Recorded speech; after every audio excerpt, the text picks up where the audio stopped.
കാലമേറുകയാണ്, ഒപ്പം ജനപ്പെരുപ്പവും. നഗരങ്ങളെന്ന് വേണ്ട ഗ്രാമങ്ങൾ പോലും ഏറുന്ന ജനസംഖ്യയിൽ ആശങ്കപ്പെടുകയാണ്.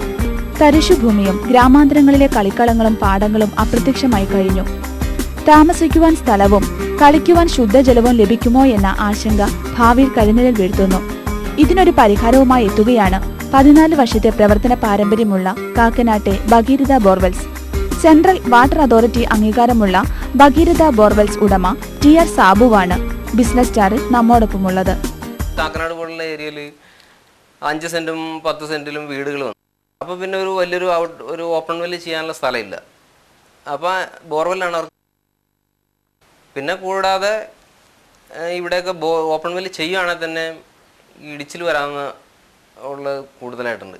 അപ്പോൾ അതിനപേക്ഷിച്ച് അങ്ങനെ വന്നിട്ട് കൂടുതൽ പൈസ നഷ്ടമാകും. റിങ്ങൊക്കെ ഇറക്കണം. അപ്പോൾ അതിന് ഒരുപാട് പൈസ. ആ പൈസ അത് വെച്ച് നോക്കിയിട്ടുണ്ടെങ്കിൽ ബെനിഫിറ്റ് ബോർവെല്ലാണ്. പിന്നെ ഇതിൻ്റെ ഒരു ഇത് പറയുകയാണെങ്കിൽ ഓപ്പൺ വെല്ലിൻ്റെ അത്ര ടേസ്റ്റി വാട്ടർ ആയിരിക്കില്ല ബോർവെല്ലിൽ. അങ്ങനെ ഒരു ചെറിയൊരു ഇതുണ്ട്. എപ്പോഴും ഓപ്പൺ വെല്ല് ചെയ്യാൻ പറ്റും, സ്ഥലമുണ്ട്, അതാണ് കിട്ടാൻ നല്ലതെങ്കിൽ ഏറ്റവും നല്ലത് അത് തന്നെയാണ്, ഓപ്പൺ വെല്ല് തന്നെയാണ്. പിന്നെ നിവൃത്തിയില്ല, മറ്റ് വഴിയില്ല എന്നുണ്ടെങ്കിൽ മാത്രം ബോർവെല്ലിനെ ആശ്രയിക്കുക എന്നുള്ളതാണ് എൻ്റെ വ്യക്തിപരമായ അഭിപ്രായം. ബോർവെല്ല് സംബന്ധിച്ച് നമ്മുടെ കാക്കനാട് ചുറ്റളവിലാണ് ജാസ്തിയായിട്ട് വരുന്നത്. പിന്നെ ട്യൂബ്വെല്ലാണെങ്കിൽ ആലപ്പുഴ മുതൽ കൊല്ലം, ആലപ്പുഴ, തിരുവനന്തപുരം ആ ഭാഗത്തൊക്കെ ധാരാളമായിട്ടുണ്ട്. കാരണം അവിടെ അതേ പറ്റുള്ളൂ. അവിടെ ഓപ്പൺ വെല്ല് സർഫസിൽ വാട്ടർ വളരെ കുറവാണ്. അപ്പോൾ ഈ ബോർവെല്ലാണ്, ട്യൂബ്വെല്ലാണ് അവിടെ ഏറ്റവും നല്ലത്. അവിടെയൊക്കെ ഒരു 200-300 അടിയിലൊക്കെ ആലപ്പുഴ ഏരിയ മുതലൊക്കെ ആണെങ്കിൽ നല്ല വെള്ളം കിട്ടുന്നുണ്ട്. പക്ഷെ നമ്മുടെ എറണാകുളത്ത് ആ ട്യൂബ്വെല്ല് അത്രമാത്രം വിജയിക്കുന്നില്ല. കാരണം അത് 200 അടി 250 അടി ഇവിടെ ഉപ്പിൻ്റെ വെള്ളമാണ് കൂടുതലായിട്ട്. ട്യൂബ്വെല്ല് നിർദ്ദേശിക്കുന്നത് നമ്മൾ ഇപ്പോൾ ഒരു 300 അടി അല്ല 400 അടി ഡെപ്ത് ചെയ്ത് വെല്ല് ചെയ്യുന്നതിൽ ഫുള്ളായിട്ട് ട്യൂബ് തന്നെ ഇറക്കണം. അതായത് PVC കേസിങ് തന്നെ കൊടുക്കണം. എന്നിട്ട് ഏറ്റവും അടിയിലുള്ള നല്ല പോർഷൻ നോക്കി സെലക്ട് ചെയ്തിട്ട് അതിൽ ഫിൽറ്റർ ഇട്ടിട്ട് സൈഡ് പെബിൾസ് പാക്ക് ചെയ്യും. മേളിൽ മോശം വെള്ളം അറസ്റ്റ് ചെയ്യാൻ വേണ്ടി നമ്മൾ ക്ലേ പാക്ക് ചെയ്യും. അപ്പോൾ ഏറ്റവും അടിയിലുള്ള ആ വെള്ളം മാത്രം എടുക്കുന്നൊരു സിസ്റ്റമാണത്. പക്ഷെ ബോർവെൽ അങ്ങനെയല്ല. ബോർവെൽ എന്ന് വെച്ചിട്ടുണ്ടെങ്കിൽ പാറ വരേക്ക് നമ്മൾ പ്ലെയിൻ പൈപ്പ് ഇടും. പിന്നെ റോക്ക് മാത്രം കട്ടായി പോവാണ്. അപ്പോൾ റോക്ക് കട്ടായി പോകുമ്പോൾ റോക്കിലുള്ള ഗ്യാപ്പിലെ ആ വെയിനുകളെ കട്ടാക്കി ബോറിൽ വെള്ളം വരുവാണ്. അപ്പോൾ അവിടെ ഇന്ന സ്ഥലത്തെ വെള്ളം മാത്രം എടുക്കാമെന്ന് നടക്കില്ല. ഫുള്ളായിട്ട് ട്യൂബ് ഇറക്കുന്നതുകൊണ്ടാണ് ട്യൂബ്വെല്ലെന്നും മറ്റേ റോക്ക് കെട്ടിയെടുക്കുന്നത് ബോർവെല്ല് അങ്ങനെ ഇത്. പിന്നെ ചെറിയ വെല്ല് 10, 15 അടി 20 അടി എറണാകുളം ഏരിയയിൽ ചെയ്യുന്നതിനും ബോർവെല്ലെന്ന് പറയും. അതിപ്പോൾ ഇങ്ങനെ കുഴിച്ചെടുക്കുന്ന എല്ലാത്തിനും ബോർവെല്ലെന്ന് ഉദ്ദേശിക്കും. റോക്കിൽ നിന്ന് കിട്ടുന്ന വെള്ളമാണെങ്കിലും ചില റോക്കിൽ എന്തെങ്കിലും കെമിക്കൽ കണ്ടന്റ് ഉണ്ടാവും. അത് എല്ലായിടത്തും ഒരുപോലെയല്ല. ചില സ്ഥലത്ത് കുഴപ്പമുണ്ടാകാറില്ല.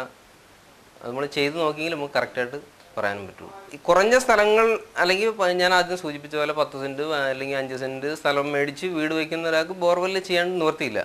അപ്പോൾ നമ്മുടെ സിറ്റി കൂടുതൽ ജനപ്പെരുപ്പം കൂടിക്കൊണ്ടിരിക്കുന്ന ബോർവെല്ല് കൂടുതലായിട്ട് വരുന്നുണ്ട്, ചെയ്യേണ്ടി വരും. അപ്പോൾ കുടിക്കാനുള്ള ആവശ്യത്തിന് പറ്റിയില്ലെങ്കിൽ ബാക്കി പർപ്പസിനായിട്ട് എടുത്തിട്ട് കുടിവെള്ളം മാത്രം മറ്റ് സോഴ്സ് നോക്കേണ്ടി വരും. ദൈനംദിനം പുതിയ കെട്ടിട സമുച്ചയങ്ങൾ ഉയരുന്ന എറണാകുളം നഗരത്തിലും പരിസര പ്രദേശങ്ങളിലും സ്ഥലത്തിന്റെ അപര്യാപ്തത മൂലം ജനങ്ങൾ ബോർവെല്ലിനെ ആശ്രയിക്കുവാൻ താല്പര്യപ്പെടുന്നുവെന്ന് ശ്രീ സാബു പറയുന്നു. നഗരത്തിന്റെ ഈ ഗതിയിൽ ബോർവെൽ രംഗത്ത് നല്ലൊരു കുതിച്ചുകയറ്റം പ്രതീക്ഷിക്കുകയാണ് ഭഗീരഥ ബോർവെൽസ്. സാധാരണ തുറന്ന കിണറുകളെ കൂടാതെ 2 തരം കിണറുകളാണുള്ളത്, ബോർവെല്ലും ട്യൂബെല്ലും. തുറന്ന കിണറുകൾ വെള്ളത്തിന്റെ അത്രയും സ്വാദുണ്ടാവില്ല. ഈ കിണർ വെള്ളത്തിന് മാത്രമല്ല ഇരുമ്പിന്റെ അംശവും ഉണ്ടായേക്കാം.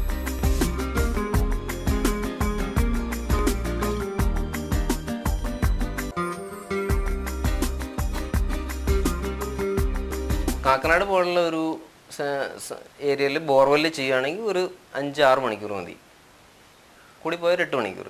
പക്ഷേ ട്യൂബ്വെല്ല് ചെയ്യുകയാണെങ്കിൽ ഒരു മിനിമം 2 ആഴ്ചയെങ്കിലും എടുക്കും. അത് സ്ലോറിഗാണ്. അതായത് അത് ലൂസ് ലെയർ ആയതുകൊണ്ട് നമ്മളവിടെ സ്ലോറിഗുള്ള മെഷീൻ വെച്ചാൽ അതായത് സൈഡ് ഇടിയാതെ വളരെ സ്ലോവിൽ വർക്ക് ചെയ്തെങ്കിൽ അത് തീരുള്ളൂ. ഇതേപോലെ ഫാസ്റ്റ് അല്ല. ഇതാണെങ്കിൽ ഇത് എയർ പ്രഷറിലാണ് വർക്ക് ചെയ്യുന്നത് ബോർവെല്ല്. മറ്റത് അങ്ങനെയല്ല. മറ്റത് നമ്മൾ കറണ്ടിൽ ഡീസൽ എഞ്ചിന് വർക്ക് ചെയ്യുന്നത്. പാർട്ടിനെ പല രീതിയിലും ചീറ്റ് ചെയ്യാൻ സാധ്യത കൂടുതലുണ്ട്. കാരണം പറയുന്ന ക്വാളിറ്റി പൈപ്പ് ഇടാതിരിക്കാം, അല്ലെങ്കിൽ പറയുന്ന ഡയ അതിൻ്റെ ബിറ്റിന് ഉണ്ടാകാതിരിക്കാം, പിന്നെ ഡെപ്തിൽ വേരിയേഷൻ ഉണ്ടാകാം, അങ്ങനെയൊക്കെ ഉണ്ട്. പിന്നെ പാർട്ടി ശ്രദ്ധിച്ചാൽ അതൊക്കെ ഒഴിവാക്കാവുന്ന പ്രശ്നമേ ഉള്ളൂ. ജോലിക്കാർ നമ്മൾ ട്യൂബ്വെല്ലിൻ്റെ ജോലിക്കാരെല്ലാവരും കോയമ്പത്തൂരിലെ ചെട്ടിപ്പാളയം എന്ന് പറഞ്ഞ ഒരു ഗ്രാമത്തിലുള്ളവരാണ്. അവരാണ് ഈ ട്യൂബ്വെല്ലിൻ്റെ വർക്കിൽ കൂടുതലായിട്ടുള്ളത്. ബോർവെല്ലിനെ സംബന്ധിച്ച് ഈ വരുന്ന ആൾക്കാരെല്ലാം ഈ നാമക്കല്ല്, തുച്ചങ്കോട് അങ്ങനെയുള്ള ആ ഏരിയയിലുള്ള അവരാണ് കൂടുതലായിട്ട് വരുന്നത്.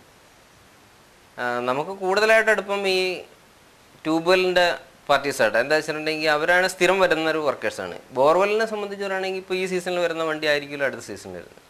അപ്പോൾ അത് പണിക്കാരെയൊക്കെ ഈ ബോർവെല്ലിൻ്റെ പണിക്കാരെ കളക്ട് ചെയ്യുന്നത് വണ്ടിയുടെ ഓണറായിരിക്കും. നമ്മൾ സീസൺ ആകുമ്പോൾ വണ്ടി ഹയർ ചെയ്യുകയും.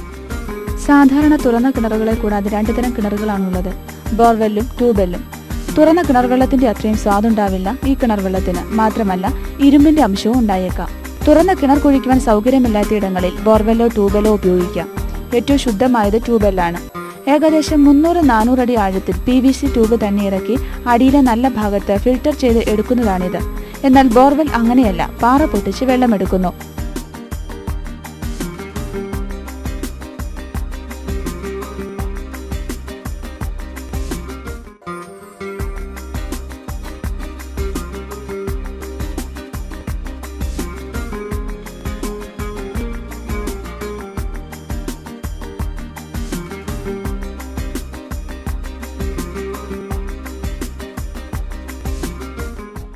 എൻ്റെ പേര് തങ്കക്കൂട്ടൻ, എടച്ചിറയിലാണ് വീട്. ഞാനിവിടെ ബോർവെൽ അടിച്ചിട്ട് ഒരു 12 വർഷത്തോളമായി. ഇതുവരെയും വലിയ കംപ്ലൈൻ്റ് ഒന്നുമില്ല. കംപ്രസറാണ് ഉപയോഗിക്കുന്നത്, ആവശ്യത്തിനുള്ള വെള്ളമുണ്ട്. ഇത് ഗവൺമെൻറ്റിൻ്റെ ഗ്രൗണ്ട് വാട്ടർ അതോറിറ്റി ചെയ്തതാണ്. 12 വർഷം മുമ്പ് അവർ ചെയ്തു തന്നതാണ്, സബ്സിഡിയോടുകൂടി ചെയ്തതാണ്. പകുതി നമ്മൾ കൊടുത്ത് പകുതി കൃഷിഭവൻ്റെ കീഴിൽ ചെയ്തതാണ്.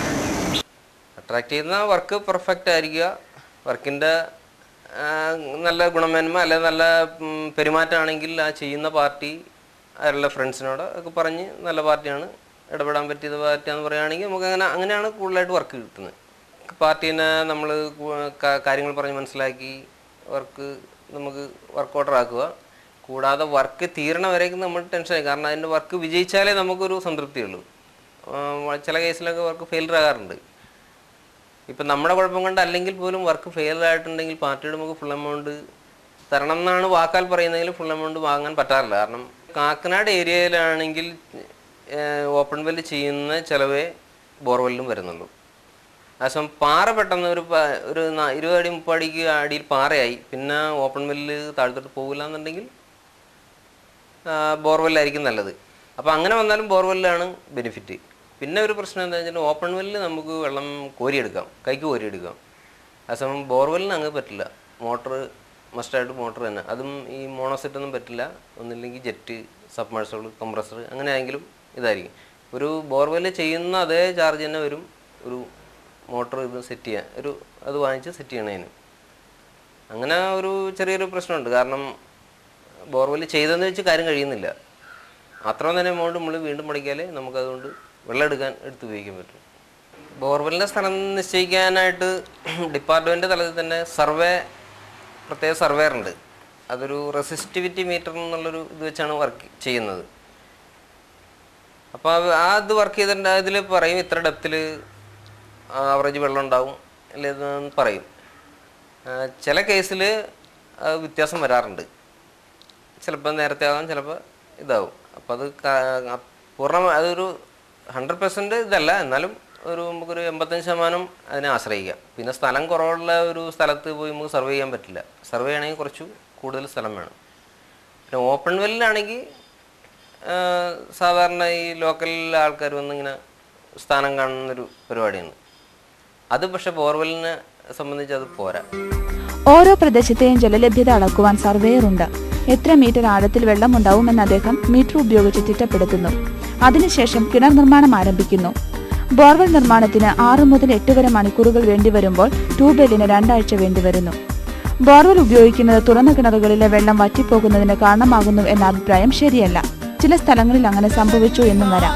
അതുപോലെ 2 ബോർവെല്ലുകൾ തമ്മിൽ ബന്ധമുണ്ടാകുവാനും സാധ്യത കുറവാണ്. ബോർവെല്ലുകൾ തമ്മിൽ പാറയുടെ വിടവുകൾ പരസ്പരം അടുത്തടുത്തുള്ള ബോർവെല്ലിൽ തമ്മിൽ ബന്ധം ഉണ്ടാകാറുണ്ട്. ചില കേസിൽ ബന്ധം ഉണ്ടാകാറും, ചില കേസിലേ ബന്ധം ഉണ്ടാകാറുള്ളൂ. എല്ലാ ബോർവെല്ലും ചെയ്തെന്ന് വെച്ച് കിണറിലെ വെള്ളം ഈ ബോർവെല്ലിലേക്ക് വലിച്ചെടുക്കും എന്ന് പറയുന്നതിൽ കാര്യമൊന്നുമില്ല. പക്ഷെ വളരെ റെയറായിട്ട് അങ്ങനെ സംഭവിക്കാറുണ്ട്. അപ്പോൾ ഇതില്ലെന്ന് പറയാൻ പറ്റില്ല. കാരണം വെച്ചിട്ടുണ്ടെങ്കിൽ ഈ റോക്കിൻ്റെ ചാല് ചിലപ്പോൾ ഈ ഓപ്പൺ വെല്ലിൻ്റെ ചാലുമായിട്ട് കണക്ഷൻ ഉണ്ടാകാറുണ്ട്. അങ്ങനെ വന്നിട്ടുണ്ടെങ്കിൽ ഓപ്പൺ വെല്ലിലെ വെള്ളം കുറയും. പിന്നെ പരസ്പരം ബോർവെല്ല് നമ്മൾ അടുത്തടുത്ത് വന്നാലും വെള്ളം കുറയാൻ സാധ്യതയുണ്ട്. ഓപ്പൺ വെല്ലിൻ്റെ വെള്ളത്തിൻ്റെ അത്രയും ടേസ്റ്റി വാട്ടർ ആയിരിക്കില്ല ബോർവെല്ലിൽ നിന്ന് കിട്ടുന്നത്. ബോർവെല്ലിലെ വെള്ളത്തിനൊരു കട്ടിപ്പുണ്ടാവും. കൂടാതെ ഈ എയർ സർക്കുലേഷൻ കുറവുള്ള വെള്ളമാണ് ബോർവെല്ലിൽ നിന്ന് കിട്ടുന്നത്. അത് നമ്മൾ ടാങ്കിലടിച്ചിട്ട് കുറച്ച് എയർ കിട്ടിയാലേ അതിൻ്റെ ഒരു കട്ടിപ്പ് കുറച്ച് കുറയുള്ളൂ. പിന്നെ ഈ ആദ്യം സൂചിപ്പിച്ച് പറഞ്ഞ പോലെ ഈ അയൺ കണ്ടൻറ്റിൻ്റെ അളവ് ഈ ഏരിയയിലൊക്കെ ധാരാളമായിട്ടുണ്ട്. ചില സ്ഥലങ്ങളിൽ മാത്രമേ വളരെ കുറവായിട്ടുള്ളൂ. അപ്പോൾ ഫ്രഷ് വാട്ടറായിട്ട് നമുക്ക് ഒരിക്കലും ബോർവെല്ലിലെ വെള്ളം കുടിക്കാൻ പറ്റാറില്ല. ഓപ്പൺ വെല്ലിൽ എടുത്ത് കുടിക്കുന്ന പോലെ ബോർവെല്ലിലെ വെള്ളം കൂടുതലായിട്ട് ചില സ്ഥലങ്ങളിലെ വെള്ളം കഴിക്കാൻ അത്ര ക്വാളിറ്റി ആയിട്ട് ഉണ്ടാവുള്ളൂ. ജനപ്പെരുപ്പം കൂടിയപ്പോൾ കുറച്ച് സ്ഥലങ്ങൾ വാങ്ങിച്ച് വീട് വയ്ക്കുന്ന ഒരാൾക്ക് കിണർ എന്തായാലും വേണം.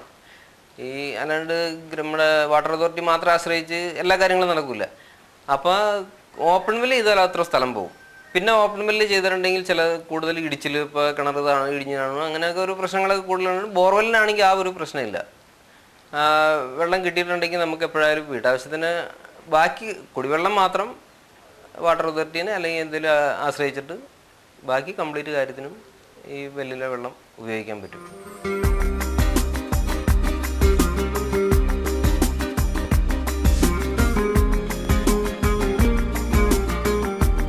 കാക്കനാട് പ്രദേശങ്ങളിൽ ബോർവെൽ നിർമ്മാണത്തിനും ട്യൂബൽ നിർമ്മാണത്തിനും ഒരേ നിരക്കാണ് ഭഗീരഥ ഈടാക്കുന്നത്. എന്നാൽ ബോർവെൽ നിർമ്മാണ രംഗത്തുണ്ടാവുന്ന മത്സരം നല്ലതല്ലെന്ന് ശ്രീ സാബു അഭിപ്രായപ്പെടുന്നു.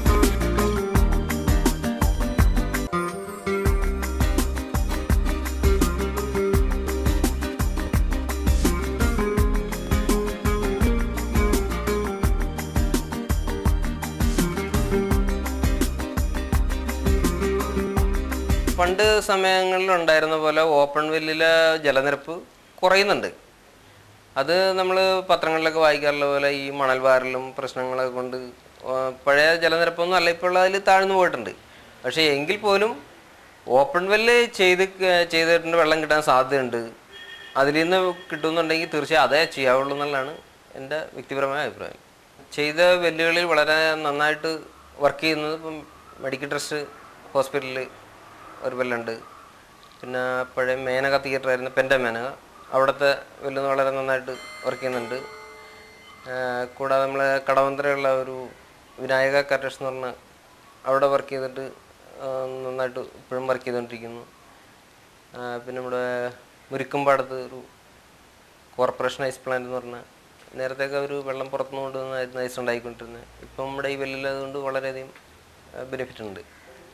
പിന്നെ ബോർവെല്ലാണ് പറയാൻ ഇഷ്ടം പോലെ ഉണ്ട്. ജനപ്പെരുപ്പം, സ്ഥലപരിമിതി, തുറന്ന കിണറുകളിലെ താഴ്ന്ന ജലനിരപ്പ് ഇവയെല്ലാം ബോർവെല്ലിന് ഒരു നല്ല ഭാവി നൽകുമെന്ന പ്രതീക്ഷയിലാണ് ശ്രീ സാബു. അച്ഛനും അമ്മയും ഭാര്യയും 2 മക്കളും ഉൾപ്പെടുന്നതാണ് ഇദ്ദേഹത്തിന്റെ കുടുംബം. ബോർവെൽ നിർമ്മാണ രംഗത്തേക്ക് ഒരു കുതിച്ചുചാട്ടത്തിനൊരുങ്ങുന്ന ഭഗീരഥ ബോർവെൽസിനും ഉടമ TR സാബുവിനും കേരള ടെലിമീഡിയ ആൻഡ് നെറ്റ്വർക്ക് എല്ലാ നന്മകളും നേരുന്നു. ഇതോടെ ഈ എപ്പിസോഡ് ഇവിടെ പൂർണ്ണമാവുകയാണ്.